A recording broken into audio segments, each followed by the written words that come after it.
Shalom, Alma Angeles. We're moving to the next stage of the pandemic, and as the world resets to the new normal, we find ourselves seeking the right balance between health and livelihood, constantly adjusting the boundaries between liberty and responsibility. On tonight's headlines. 4 people were injured too seriously in a knife attack in Paris outside the former offices of French satirical magazine Charlie Hebdo. North Korean leader Kim Jong-un issued a rare apology over what he described as the unexpected and disgraceful killing of a South Korean at sea, according to Seoul's presidential office.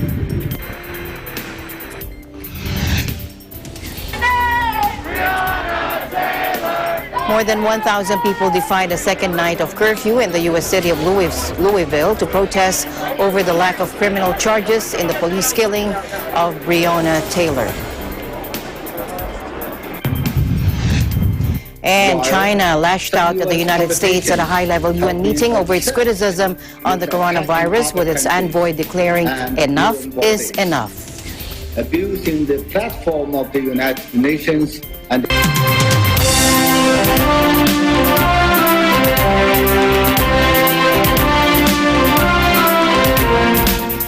North Korean leader Kim Jong-un issued a rare apology over what he described as the unexpected and disgraceful killing of a South Korean at sea. This is according to the Seoul's presidential office. Let's listen in.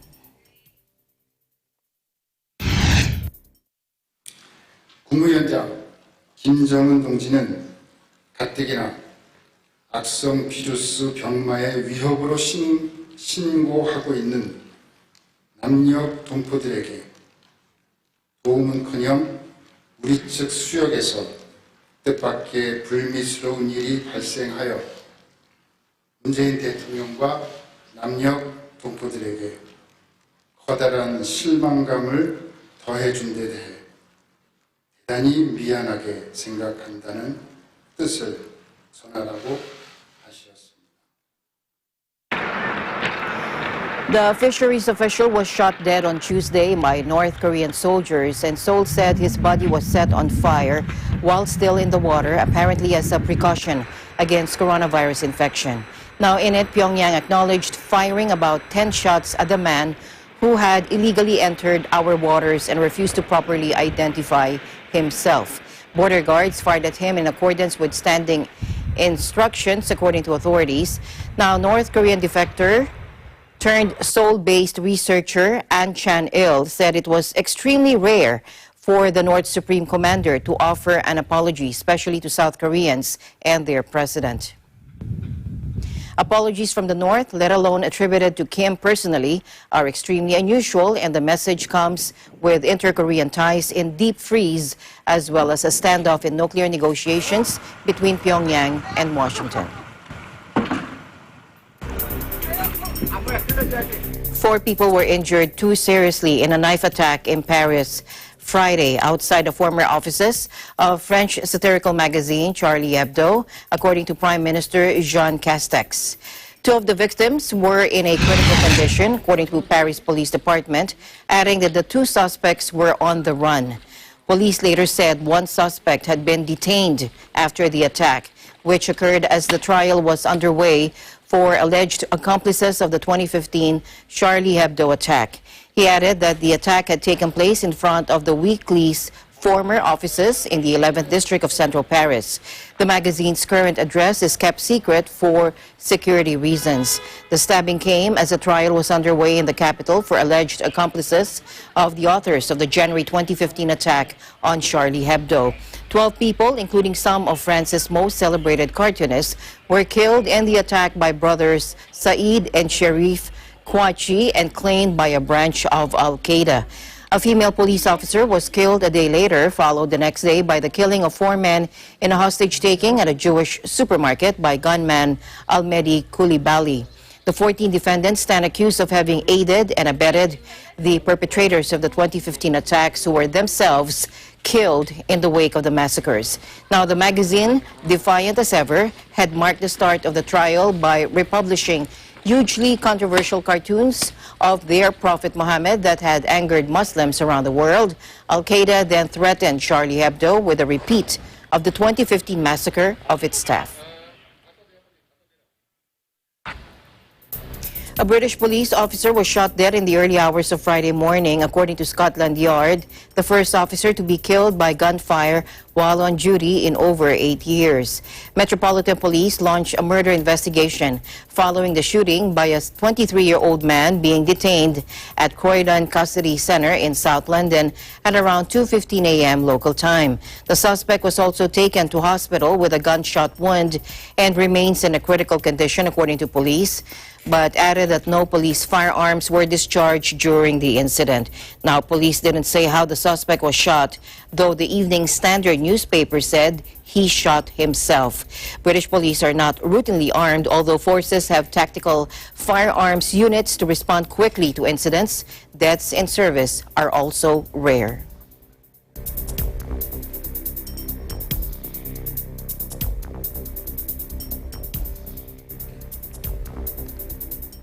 To Thailand now, where students are vowing more protests, with some activists openly calling for reforms of the kingdom's unassailable monarchy.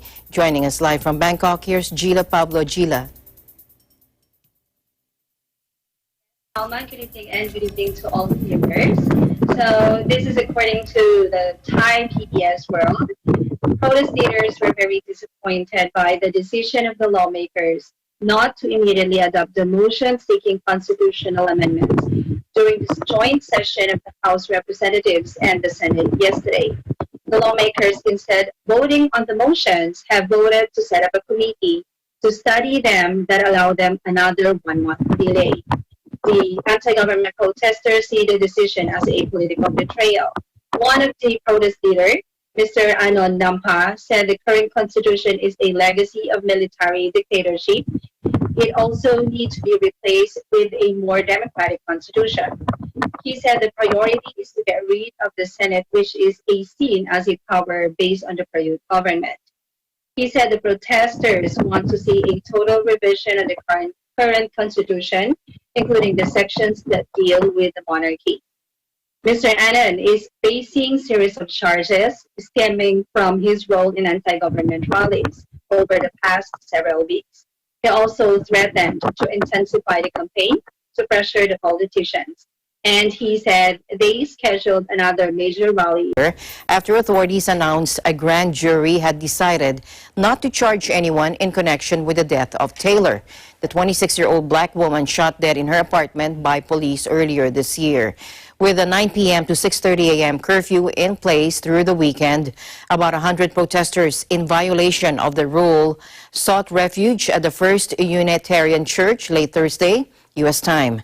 Authorities arrested at least 24 people on charges including unlawful assembly, failure to disperse, and riot in the first degree, according to police, though the city appeared to avoid the violence of the previous evening.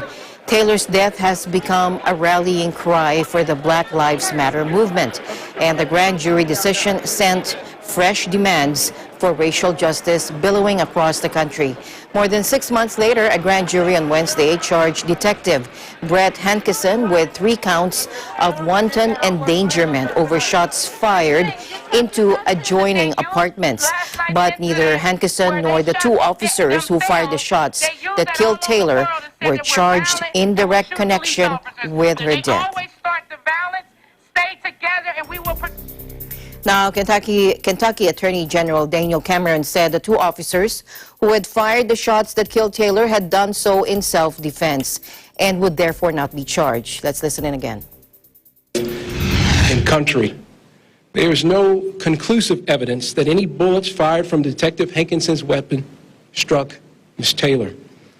The KSP ballistics analysis did not identify Mattingly and Cosgrove were justified in the return of deadly fire after having been fired upon by Kenneth Walker. Now, the city of Louisville settled the wrongful death suit with Taylor's family for $12 million last week.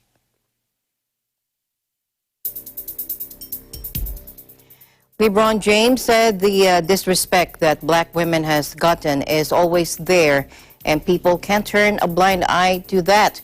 as the announcement that no one would be charged with the killing of Breonna Taylor sends fresh demands for racial justice billowing across the U.S. Take a look. And I mean, you just look at the history of, of America and the disrespect that black women has gotten all for the last 400 years. I mean, you can't turn a blind eye to that.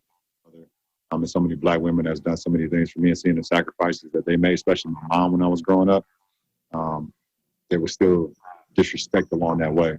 And it's still like that today. So, in the case of obviously in Breonna Taylor's case, it just, shows it once again that the walls of a neighbor is more important than her life. I felt like it was important to let, black women know that they're not alone. No matter the disrespect or what they may feel, don't stop. Because that's exactly what they want you guys to do. They want you guys to stop. I know for sure I won't allow that. I'll continue to, when they feeling down or they feeling like there's no journey for them or no gateway for them to be heard or be seen or be respected or be accepted.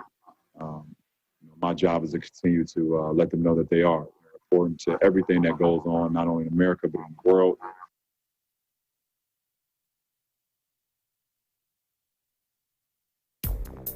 Now, angry and distraught protesters also gathered in Maria Hernandez Park in Brooklyn, New York, over the news that no one will face charges for the police killing of Breonna Taylor. Take a look. Black lives matter! Black lives matter! Black lives matter! So even if it was an accident shooting, you still have to be held accountable. You're supposed to be trained. You're supposed to know how to approach things. And if you mess up, you have to be accountable. And I'm very upset that the police officer wasn't held accountable. But in American history, we've seen this time and time again. So it didn't seem as if it were anything new. It just seemed like a reminder that black bodies, black death aren't treated with respect. They aren't cared for in the United States. So it's just reinforcing kind of history. Now, the grand jury brought no charges against two officers who fatally shot Taylor in her home. The officers were supposed to serve a drug warrant in March. A third officer who fired was indicted for recklessly shooting into a nearby apartment instead. And Taylor, who was sleeping before the officer shot her, had no criminal record and had no drugs found in her house. Kentucky Attorney General said the officers who fired repeatedly acted in self-defense after Taylor's boyfriend fired a shot at them. And the U.S. presidential race is focused on one question: will President Donald Trump accept defeat and allow a peaceful transfer of power? U.S. President Donald Trump didn't explicitly say he will, and that has raised pushbacks and criticisms from Democrats and Republicans alike. Let's listen in. We want to make sure the election is honest, and I'm not sure that it can be. I don't know that it can be with this whole situation. Unsolicited ballots. There are unsolicited millions being sent to everybody, and we'll see. But the president loses this election, will this White House, will this president assure us that there will be a peaceful transfer of power? It's a very simple question. The president will accept the results of a free and fair election. Likewise, they're endorsing a mass mail-out ballot system that will likely lead to the kind of week-long delay New York witnessed in its recent primary. Far-left radicals resort to tactics like this to push their extreme agenda because they cannot win on the merits. They cannot succeed based on the will of the American people. Asked by a reporter in the White House briefing room, quote, win, lose, or draw in this election, will you commit here today for a peaceful transfer of power after the election, end quote. Trump responded, and I quote, we're going to have to see what happens. You know that I have been complaining very strongly about the ballots, and the ballots are a disaster. We want to get rid of the ballots, and you'll have a very peaceful. There won't be a transfer, frankly. There will be a continuation, end of quote from Donald Trump. That is not his choice. That's for the American people to determine. Let us be very clear. There is nothing in our Constitution or in our laws that gives Donald Trump the privilege of deciding whether or not he will step aside if he loses. In the United States, the president does not determine who can or cannot vote and what ballots will be counted. But I remind him, you are not in North Korea, you are not in Turkey, you are not in Russia, Mr. President, and by the way, you are not in Saudi Arabia. You are in the United States of America. It is a democracy. So why don't you just try for a moment to honor your oath of office to the Constitution of the United States? But yes, I have confidence, and it would not be a good thing for our country, for our election to be ignored by the president, so that a solution, as the Constitution provides for, but nonetheless one that does not, in my view, constitute a peaceful transfer of power. President Trump sparked outrage on Wednesday, suggesting he might not honor the results of the election or treat mail-in ballots as legitimate. Senate Majority Leader Mitch McConnell, who wields significant power as the top Republican in Congress, felt it necessary to issue a statement seen as a veiled warning to Trump. The winner of the November 3rd election will be inaugurated on January 20th. McConnell tweeted, "There will be an orderly transition just as there has been every 4 years since 1792. Other political leaders were more brusque. Fundamental to democracy is the peaceful transition of power. Without that, there is Belarus, according to Republican Senator Mitt Romney. Election officials have real concerns that there will not be a clear winner on the day after the election, as millions of mailed-in ballots take time to be delivered to local election offices and be tabulated. The FBI and U.S. intelligence have warned that instigators, domestic and foreign, could also take advantage of that period to spread fake news, stirring up doubts about the electoral process.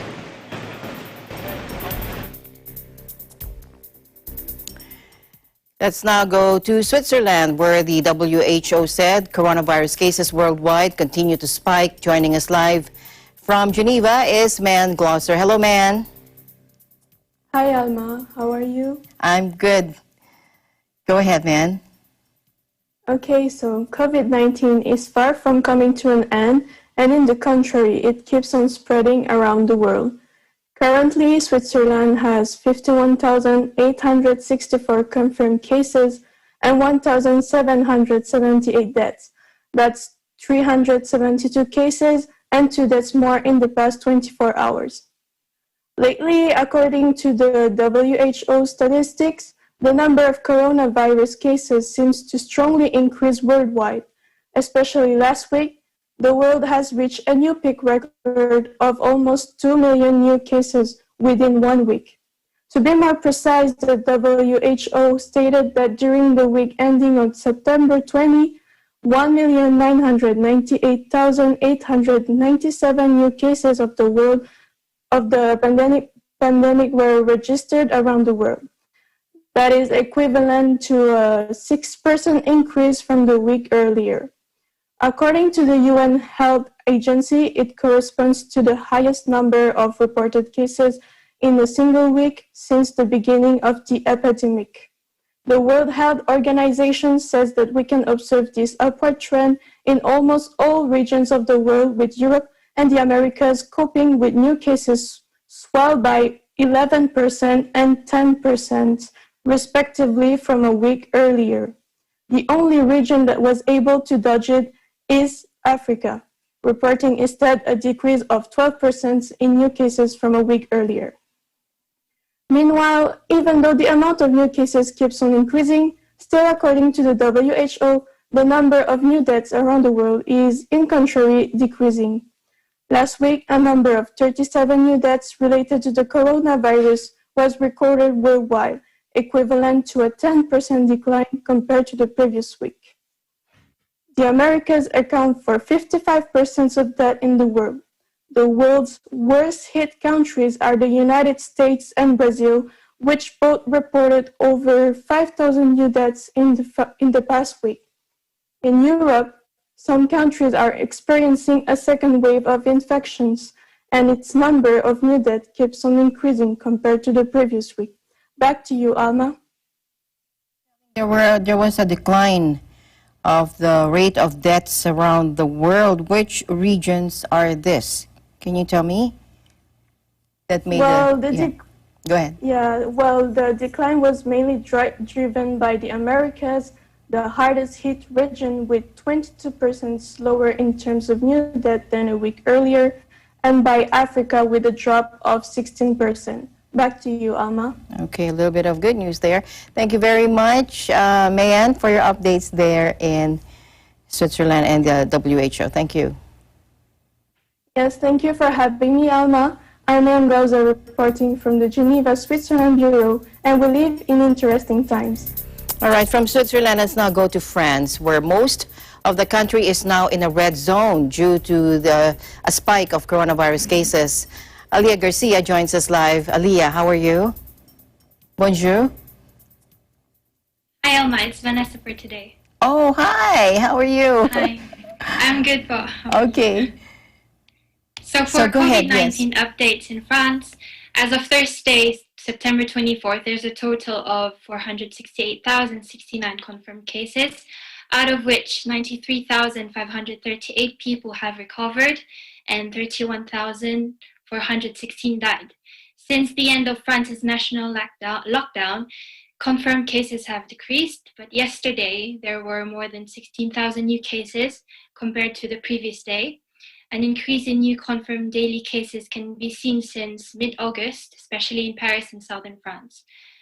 France is now again in a red zone. There are some restrictions and requirements that need to be followed, like no gatherings for more than 10 people in public places.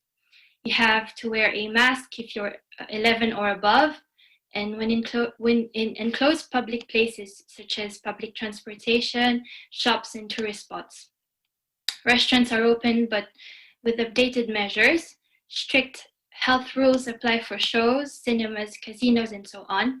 And there's a limit of 5,000 people per venue. Nightclubs remain closed. For cities on elevated and maximum alerts, the restrictions are even tighter. Paris's restaurants, for example, will now have to close at 10 p.m., while Marseille restaurants need to close completely. The new school year for kindergarten, primary, secondary, and high school levels started as usual on September 1st. Health measures are enforced according to the age of the students. Work-wise, since September 1st, you have to wear a mask in all indoor company premises, except individual offices, and the employer has to pay for the masks.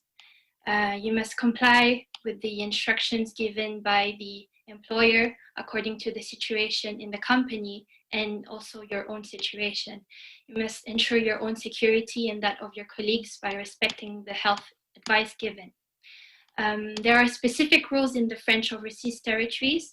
If you're 11 or over, you must provide a negative RT-PCR test carried out less than 3 days before traveling to the overseas territories. And this applies wherever you're departing from. On arrival in metropolitan France from one of these overseas territories, you will be encouraged to be tested or to respect a 14-day quarantine period. That's the update for France. Back to you, Alma. Compliance, though, in France, can you tell your friends or what can you observe over there? How is compliance to the rules imposed by the government to curb the spread of the coronavirus? Yes. Most of the people here wear their masks, okay. Especially in public transportation, and avoid going to crowded places as well. And how are you? How are you doing? How are you coping with this situation now? I am now working from home and avoid going out in crowded places to avoid the contamination. All right. Thank you very much, Vanessa, for your updates there in France, and looking forward for more reports from you and what's happening there in France. Thank you so much for joining us today. Thank you for having me. From EBC News France, we live in interesting times.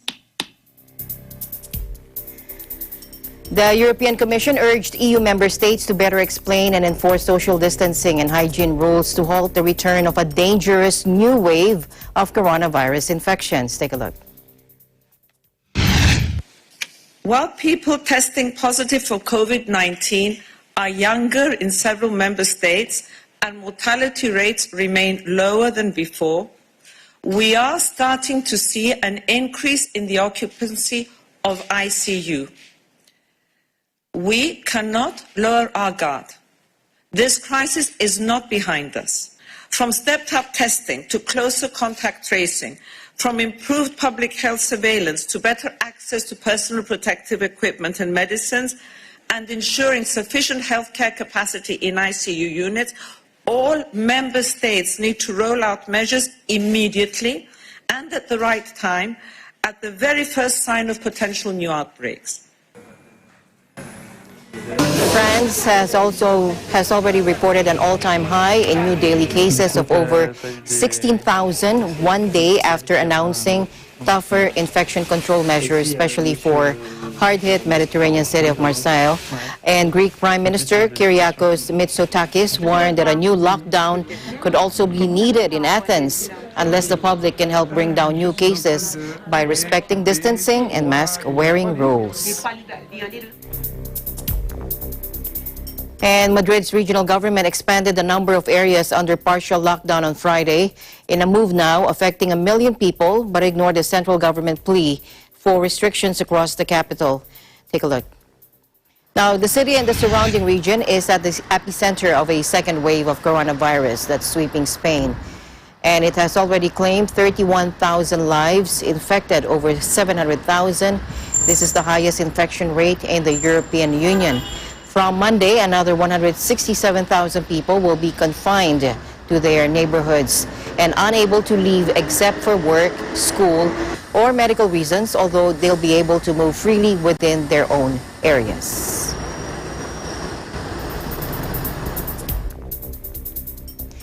Now, Chinese officials said their COVID-19 vaccine development program is in a leading position, and Beijing expects annual production capacity to reach over 600 million doses by the end of the year.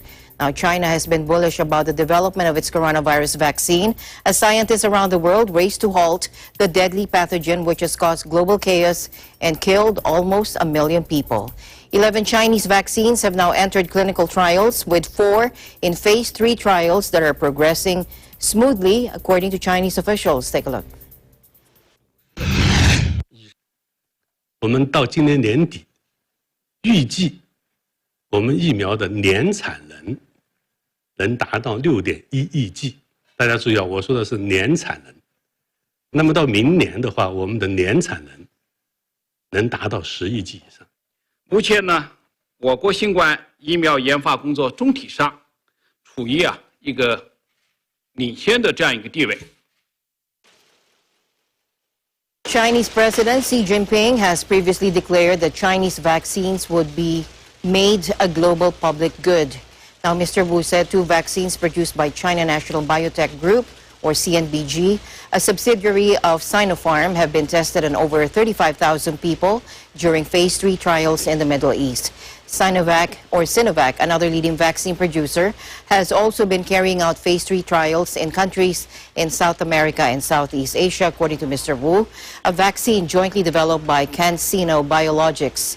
And the Chinese military has been approved for phase 3 trials in countries in Europe and Asia.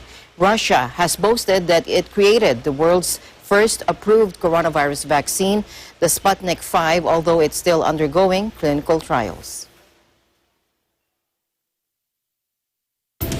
Eagle News will be right back.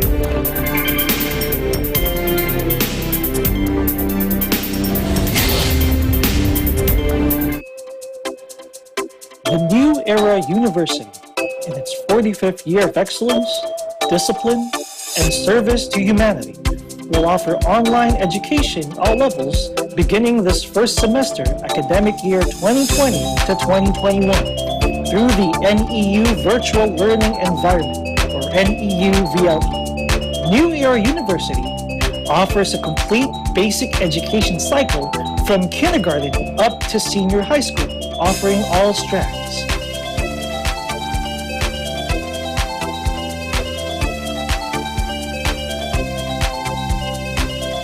NEU has 18 colleges,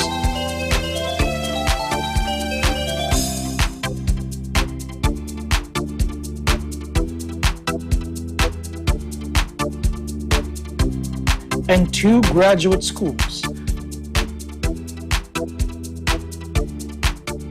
It also offers ALS and ETF. Best of all, NEU has the most affordable tuition fees among private universities in the Philippines. NEU is at Quezon City, the city of San Fernando, Pampanga, General Santos City, South Cotabato, Lipa City, Batangas, and Pinugay, Baras, Rizal. New Era University is under the stewardship of Dr. Dilo L. Rosas. What are you waiting for? Be part of the new normal. Enroll now. Classes start on October 5, 2020.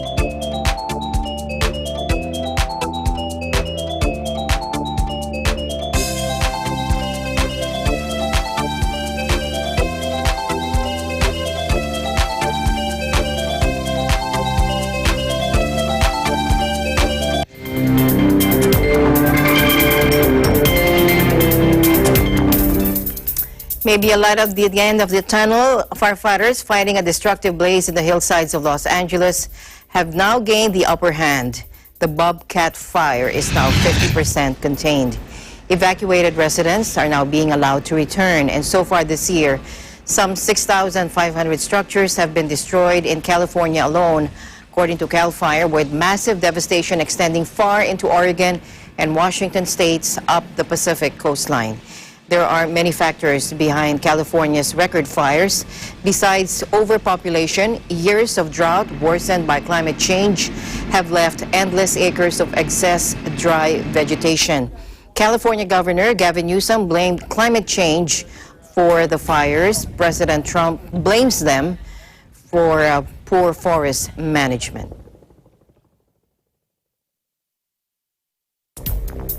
In Australia, wildfire rescue crews continue their efforts to save whales stranded in the chilly waters of Macquarie Harbor. And some 380 members of the giant pod are already dead. Take a look.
Britain's Prime Minister, Canada's Prime Minister, and the European Commission President all called for international action to limit global warming at a virtually held UN roundtable. Let's listen in.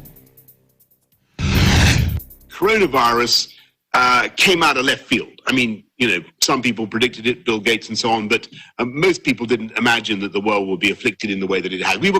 Humanity was caught napping by coronavirus. Let's face it, we were woefully underprepared. But for this thing, for climate change, nobody can say that we have not been warned. I do want everybody to be similarly ambitious. And can I say what a fantastic thing it is to see China step forward and say that they're going to get, President Xi saying that China will get to net zero by 2060. I think that's a great thing. Europe will not solve climate change alone. We represent less than 10% of global CO2 emissions.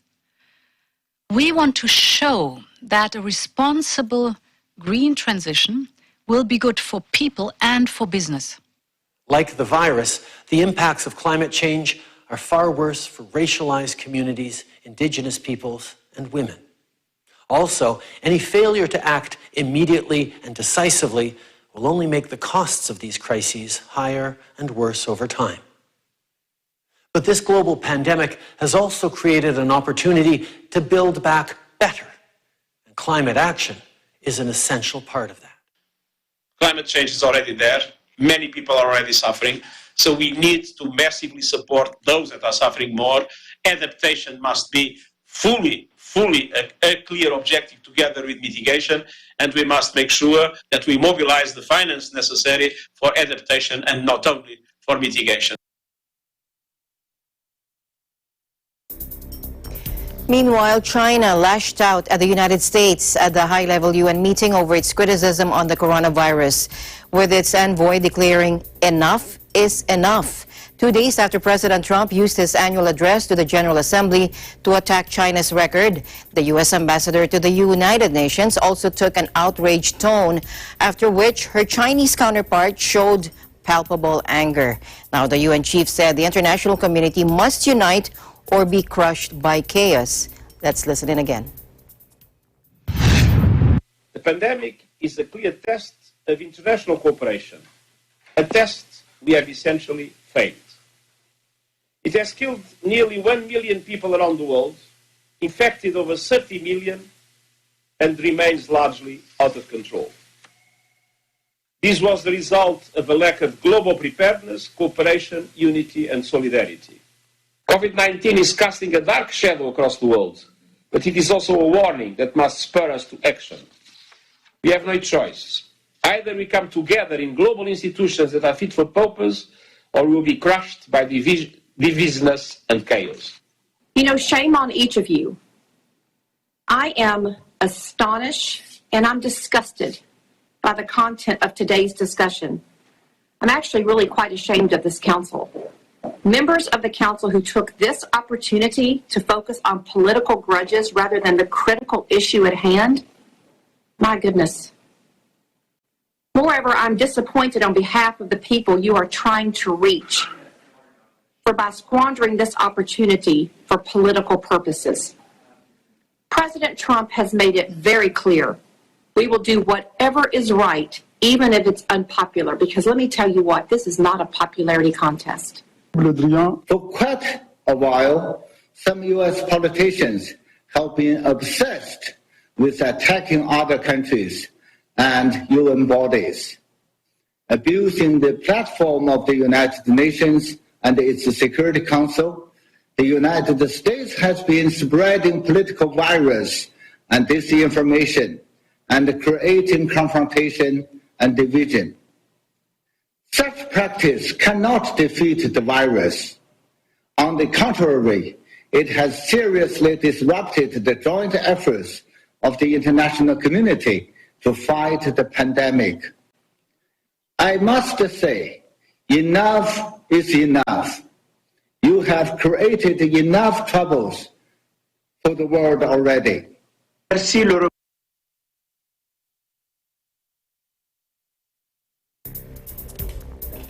In other news, angry farmers took to the streets and blocked roads and railways across India on Friday, intensifying protests over major new farming legislation they say will benefit only big corporates. Take a look.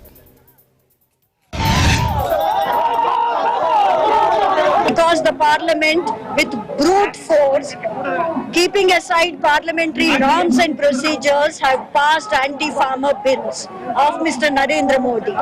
These bills pit weak farmers, small and marginal farmers against very big players in the market, and farmers are being asked, without any protection, to contend with big agribusiness players and traditional traders without any regulation in the market space. The plight of farmers is a major political issue in India, with some 70% of rural households depending primarily on agriculture and thousands of farmers killing themselves in recent years because of debt and drought. Prime Minister Narendra Modi said the legislation would achieve a complete transformation of the agriculture sector and empower tens of millions of farmers while encouraging much-needed investment and modernization. But critics say the changes will leave farmers at the mercy of large corporations by taking away their bargaining power. One of the most influential Vatican cardinals, Angelo Becciu from Italy, resigned his position unexpectedly on Thursday. This after a career as a Vatican emissary. Becciu has worked for the last 6 years as the substitute for general affairs, a role akin as chief of staff, which means he sees the Pope daily and is one of his most trusted aides. Resignations at this level of the Vatican are extremely rare, and his surprise resignation could be a sanction.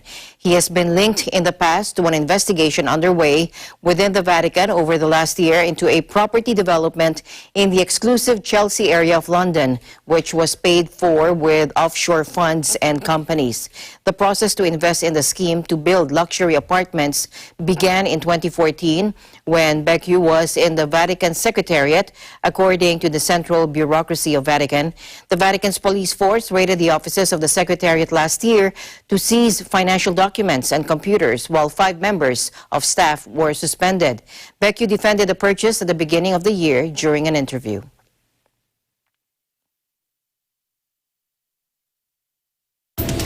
Eagle News will be right back.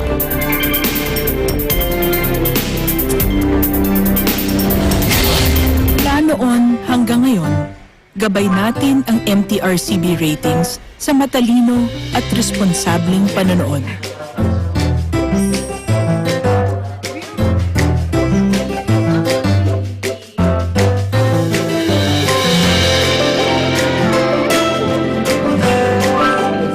Sa tamang pagsunod sa MTRCB ratings, ginagawa nating ligtas at makabuluhan ang panonood ng bawat miyembro ng pamilyang Pilipino. Lumipas man ang panahon, hanggang may pamilyang Pilipino, andyan ang MTRCB. Oh my goodness! It's good to be back! Orly magtanggol po. Orly for sure. OFW at your service. Mabuhay ka, kabayan. Anak! Hello, beautiful. I'm Darius Magtanggol. Papa D po sure. Tatay ni Orly, original singer, heartthrob ng cruise ship. Pwede ho ba magtanong? Sino ho ako? Alam ko na ho. Ako nga ho pala si Eva Magtanggol. Misis po ako ni Darius. Makigulo! Makitawa! At makipagkantahan kasama natin ang ating mga OFW dito lang sa Kaya Saya!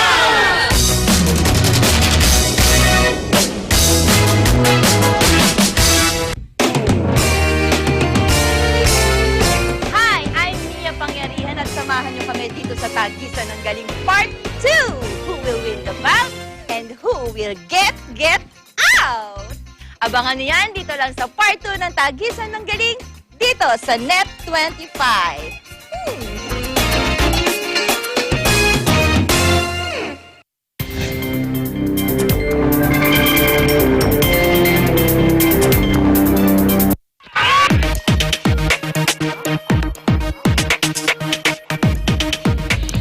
A work-from-home trend kicked into overdrive by the pandemic is disrupting a city-long mecca for tech talent. Tech workers who flock to San Francisco to be near Google, Facebook, Pinterest, Twitter, and other internet firms are now moving to parts of the U.S. where life is slower and the cost of living cheaper. Kyla, a consultant for college applications, and her husband, an engineer at a tech company, decided to move out of San Francisco with their 2 young children to a house in El Cerrito, California. Let's listen in.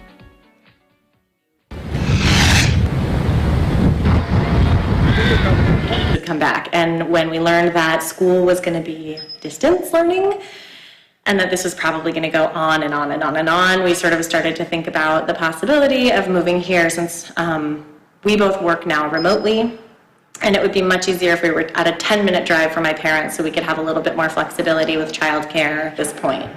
Originally, that was why we never considered living here, because we both worked in the city, and he biked to work and I drove to work, and it was really practical.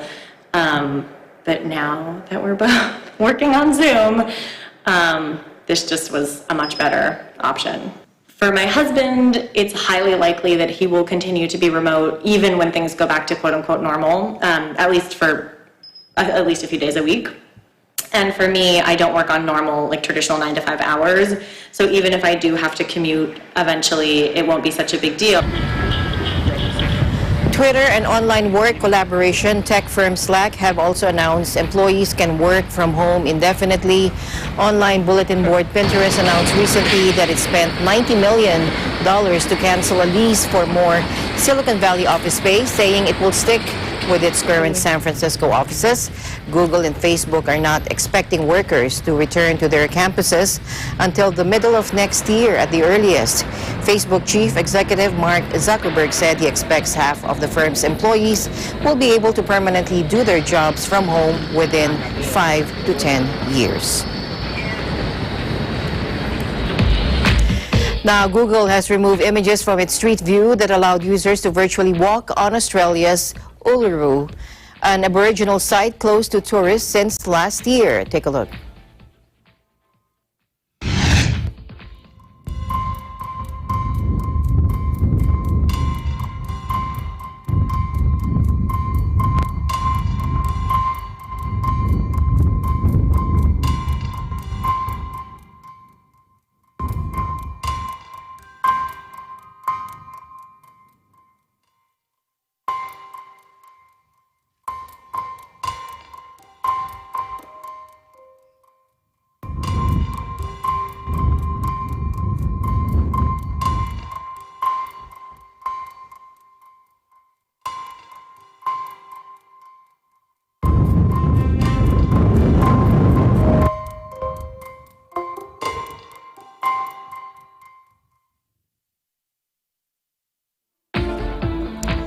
All right, finally in our news, a British agent named James Bond was posted to the communist bloc 2 years after the first Bond film came out, according to newly published archives from Poland's Institute of National Remembrance.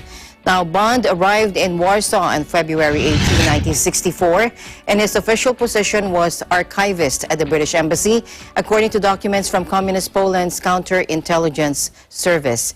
Now, the Bond described in the documents bears little resemblance to his eponymous fictional counterpart, best known for his fondness for vodka martinis and womanizing. Polish agents noted that Bond was interested in women but was very careful and did not make any contact with Polish citizens, according to the documents published on Facebook this week. Now, the Institute of National Remembrance said he was a low-level operative with a high-profile name, since even communist agents would have been familiar with the fictional hero. In October and November of 1964, he attempted to travel to military installations in Białystok and Olsztyn in northeastern Poland, close to the border of the Soviet Union, according to the Institute. Apparently unsuccessful, the real-life Bond left Poland on January 21, 1965. Bond writer Ian Fleming, himself a former agent, always said he came up with the name of his hero from a book about Caribbean birds by U.S. ornithologist James Bond.